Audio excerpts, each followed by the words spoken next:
How's it going, folks? Antoine here with Corporate Lifestyle and Tech, and in this video I'm going to be testing out the GE Pro Universal Remote Control. So one of the selling features of this remote control for me is that they say it works on streaming players and soundbars. So specifically Roku and Apple TV. Now we all know Roku is the most popular streaming device, so everyone has one.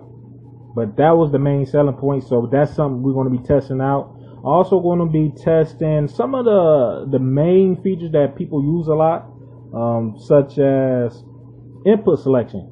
Can you switch inputs on your TV with this remote? Of course, volume, power. Can you go into the menu with this remote control? The shortcut keys.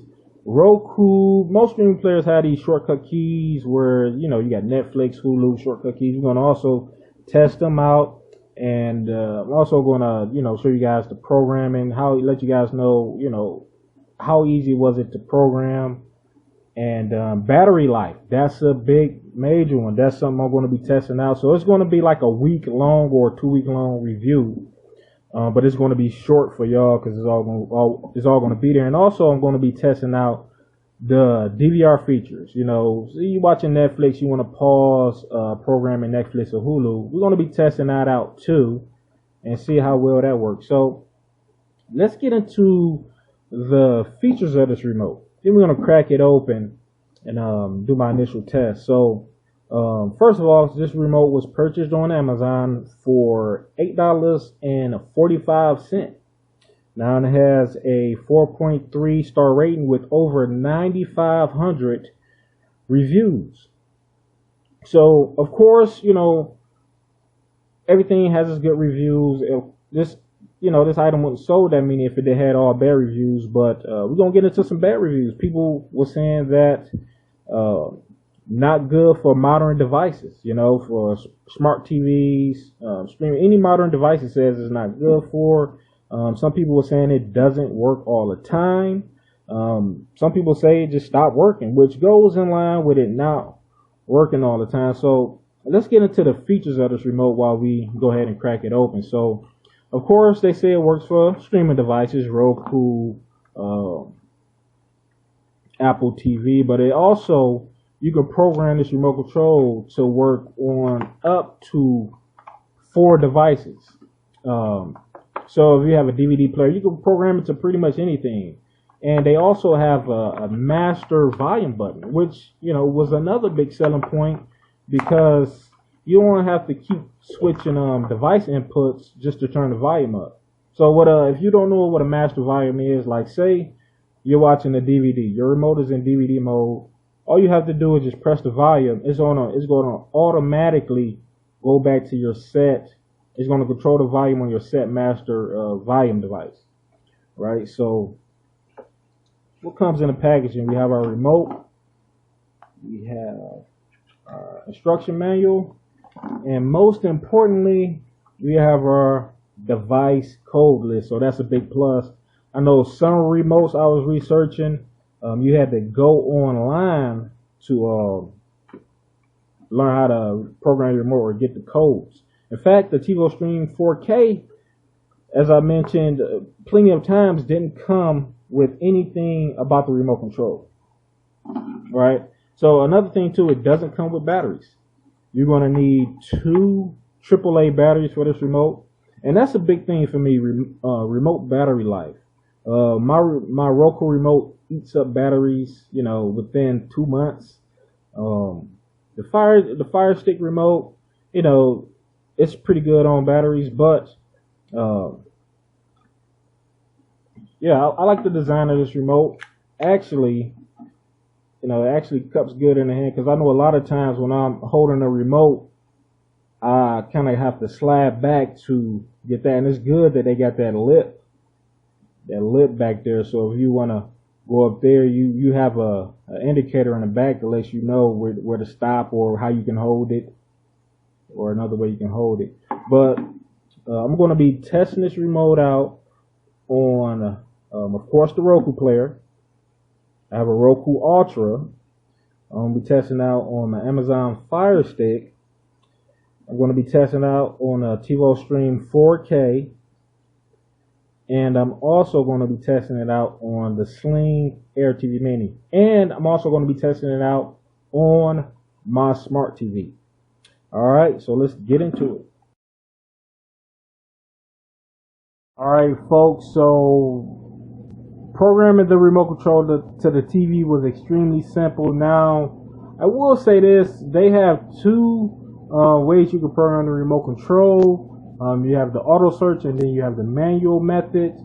I definitely recommend using the manual method because if you have a list of codes, you can try each code and find which one is more compatible.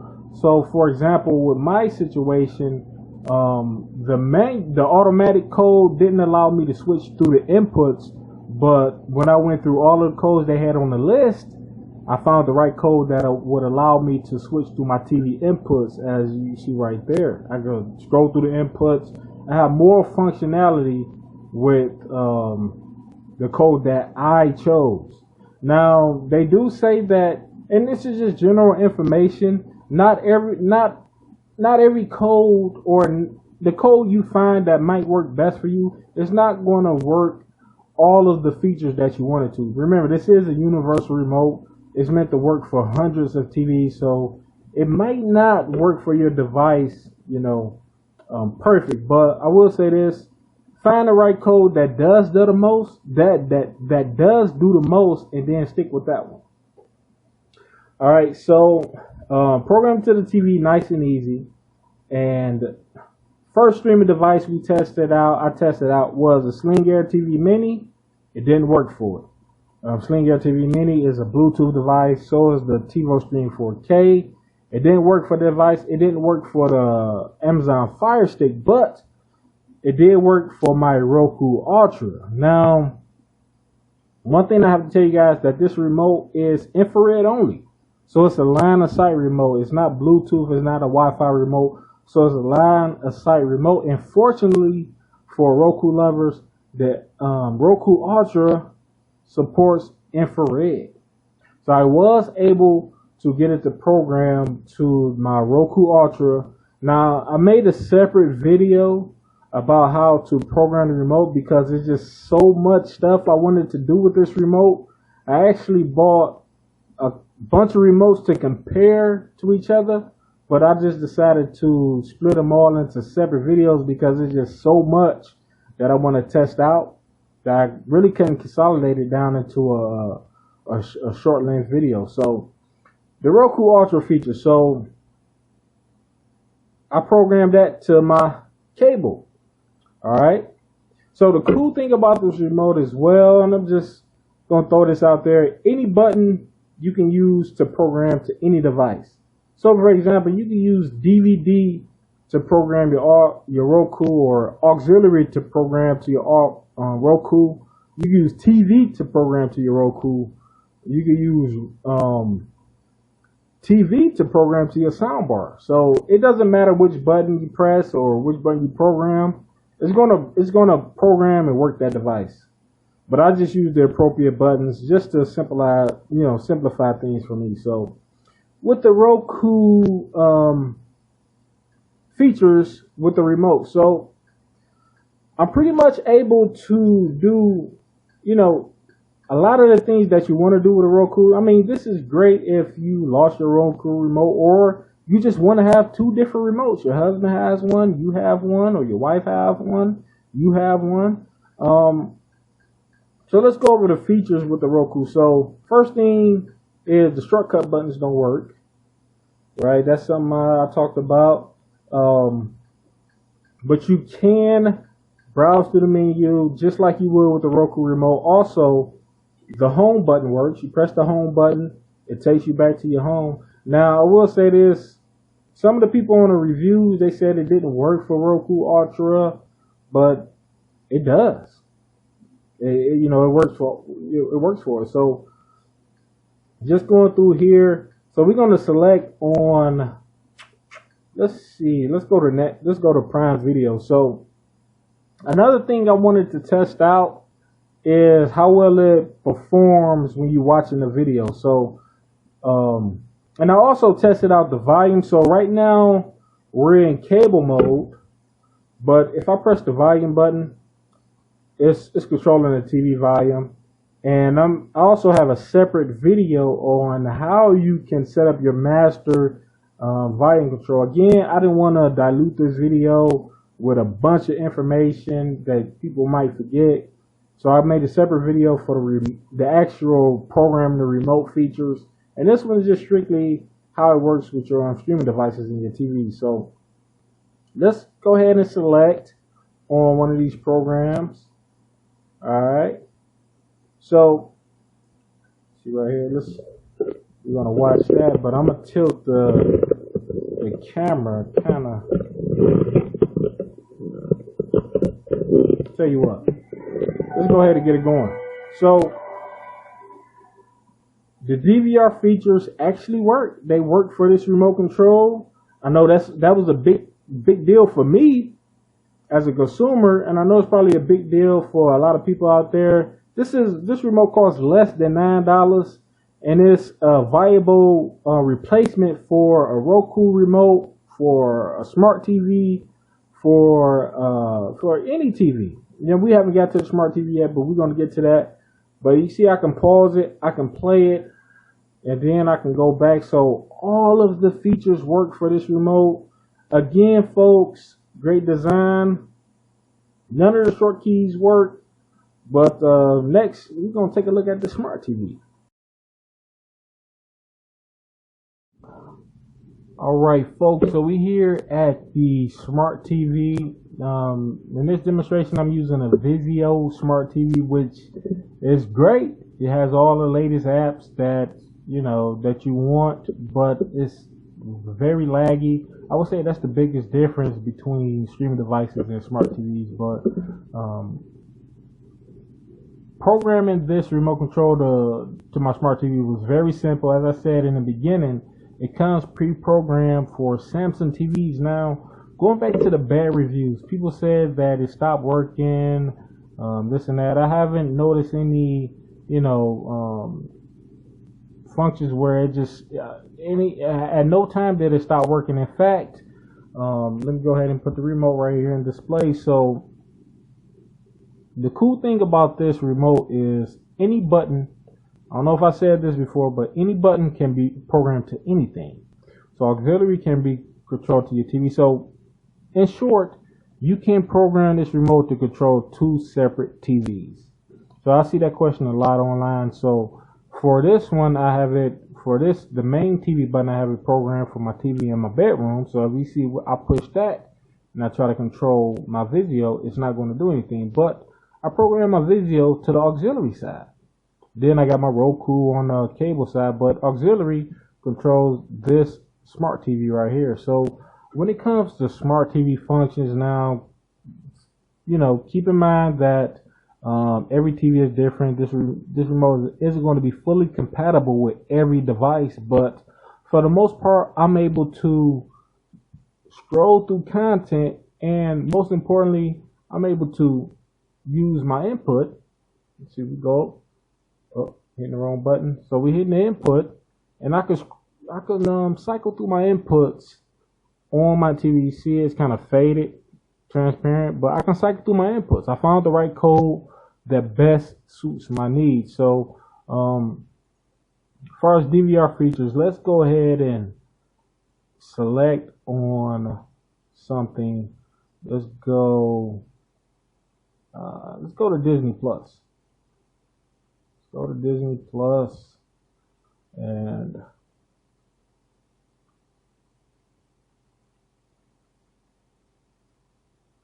all right, Disney Plus is loading up now.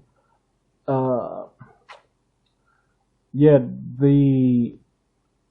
in my opinion, now I haven't had my hands on every smart TV, but for my experience with smart TV, they just are slow to load up, late response. They're not very responsive. So that's part of the main reason why I keep a streaming device.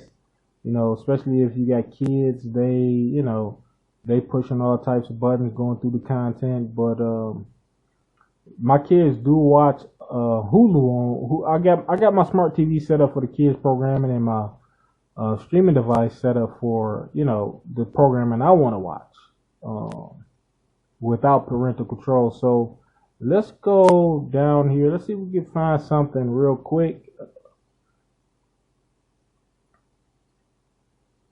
And we're just testing out the DVR features. Just testing out the DVR features.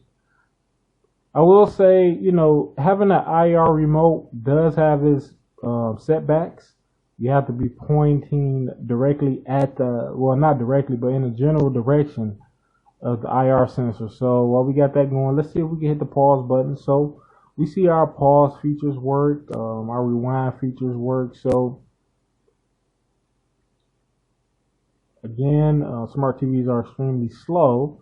Let's see how it works with the fast forward. So we got if you look down here in the bottom left corner, our fast forward is working. I'm pressing that. But drawbacks is there's no shortcut button. Like, let me show you my original remote. So this is the universal remote. This is the Vizio remote. I can press that button and get to my the Vizio screen, the Vizio smart screen, where I have all of my apps and everything like that. But on this remote, there's no shortcut button. There's no shortcut button on how to get into places on my smart TV that this one has. The color coded buttons do not work, and also this remote is not a learner remote, so you can't teach it commands from this remote.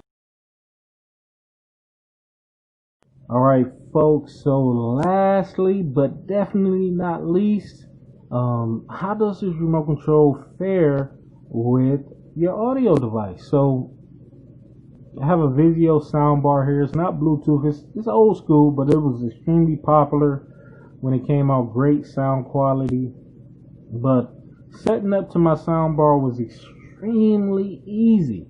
Again, you do the manual code search. Again, I have a separate video for that. And you just find the code and you're all set. So, like I mentioned before, this remote control, pretty much these buttons don't mean nothing. They just help you identify. So, I programmed my soundbar to the DVD button, right?